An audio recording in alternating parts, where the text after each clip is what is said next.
Prime Minister Modi is in France, his second high-profile visit within a month. 3 weeks back, he was in the US, and just like the US, France too is going all out to welcome him. At the airport, Prime Minister Modi received a ceremonial welcome. The French president is hosting him for a private dinner.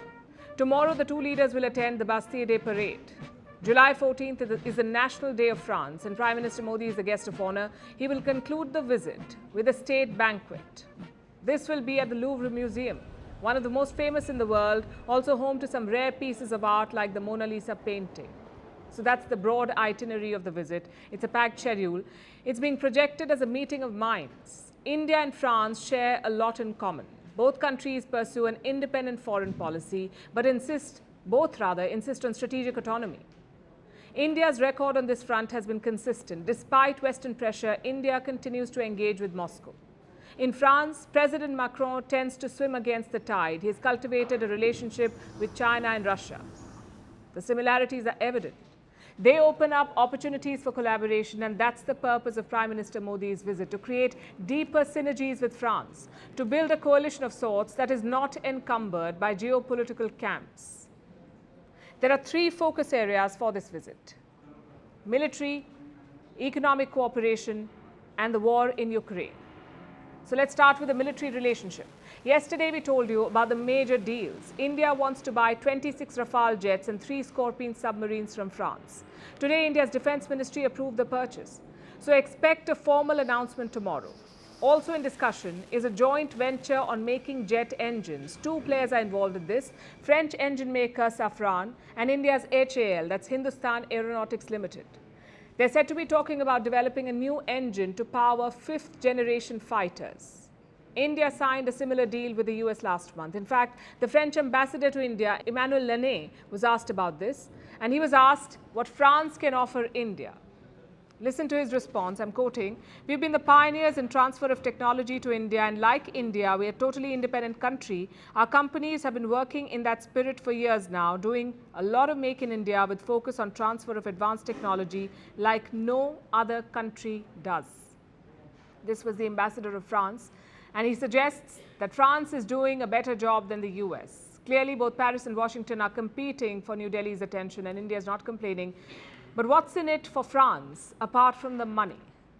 There is strategic interest. You see, France sees itself as an Indo-Pacific power. It has troop deployments in the region. It has overseas territories where French citizens live. In Djibouti, France has a military base. It has close to 1,500 soldiers. There are 2 French territories nearby, Réunion and Mayotte. They are in the Indian Ocean, and France has sovereignty over them. India, of course, is an Indian Ocean power and China's biggest challenge in the region. So France wants to work with India. It already conducts joint naval patrols with India, also joint surveillance flights in the Indian Ocean. So they want to increase their interoperability to be able to work together more closely. Agenda number 2 is the economy.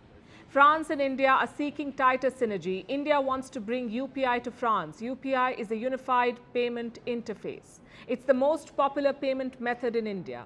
It has revolutionized digital payments in the country. UPI serves as a backbone for banks and digital payment providers. It enables direct bank-to-bank transfers. Most payments happen through scanning QR codes.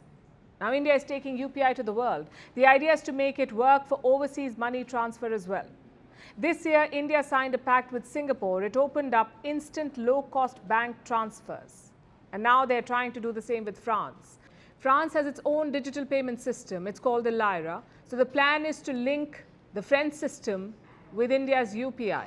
This will enable payments to flow from Indian to French banks. And if this happens, France will be the first European nation to support the UPI, which brings us to the third area of focus, and that is the war in Ukraine.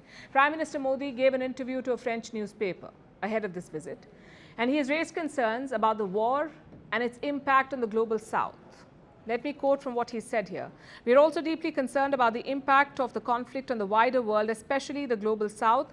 Countries already suffering from the impact of the COVID pandemic now face energy, food and health crises, economic slowdown, inflation and rising debt burden. The conflict must end."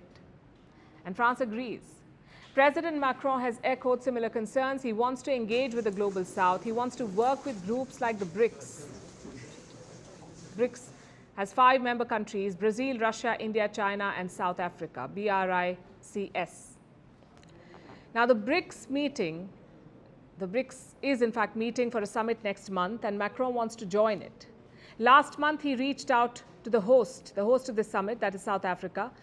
Russia has opposed Macron's participation, so it remains to be seen which way this will go. But with Prime Minister Modi raising the cause of the Global South and India playing host to the G20 nations later this year, expect both leaders, Macron and Modi, to discuss the possibilities. Before the visit, Prime Minister Modi said India can act as a bridge between the Global South and the Western world. And France could be the starting point to pursue this idea.